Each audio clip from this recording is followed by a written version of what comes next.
पक्का किया है, मैं तो 2 दिन और रुक गया हूं, पूरी टीम को रोक लिया कि अब तक तो संगम में स्नान किया, अब संगम को स्नान कराएंगे। संगम को स्नान कराएंगे का मतलब है कि जितना भी कोई कुछ भी छोड़ गया है जाने से पहले, उस सारे इस क्षेत्र में हम लोग मिलकर सबको आमंत्रित कर रहे हैं। आइए मिलकर हम लोग स्वच्छ संगम अभियान करें।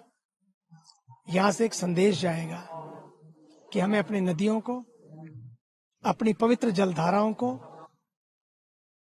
प्रदूषण से मुक्त रखना है, भारत को पर्यावरण से युक्त रखना है, ज्यादा से ज्यादा पेड़ लगाने हैं, सिंगल यूज प्लास्टिक को बंद करना है, अपनी जल राशियों को प्रदूषित नहीं करना है। और संगम के तट पर, अरैल तो यमुना के तट पर है, अब ये भी संकल्प है, भारत के प्रधानमंत्री जी ने कहा था गंगा ने मुझे बुलाया है। अब तो मेला महाकुंभ भी सजा, अब तो दिल्ली भी सज गई है, अब तो यमुना की बारी है।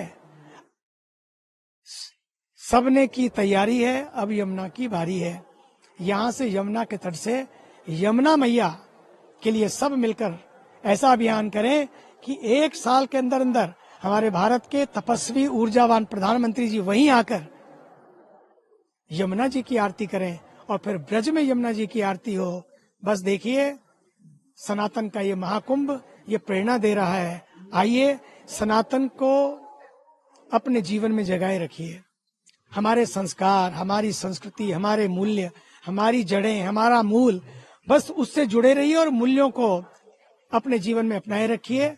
ये सनातन का महाकुंभ सच मानिए इस भारत की चेतना का दर्शन करा रहा है, क्योंकि सनातन है तो भारत है, भारत है तो सनातन है। जो लोग कई बार समझ नहीं पाते हैं ना, मैं तो उनसे भी कहता हूं, जो खोया उसका गम नहीं, लेकिन जो बचा है किसी से कम नहीं। आइए उस बचे हुए को बचाए, और ताकि हमारे बच्चे, आने वाली पीढ़ियां, हमारे बच्चे बचे रहें, उनके लिए संस्कार और वैल्यूज को हमें बना के रखना है। इन नदियों को जीवित रखना है, क्योंकि इन्हें हमें जीवित रखा है, हम इनको जीवित रखें। If Ganga dies, India dies. If Ganga thrives, India thrives. The health of the nature is the health of the future. सच तो यही है, the future of our nature is the nature of our future. बस इसी के तहत ही प्रकृति, संस्कृति बचेगी तो संतति बचेगी।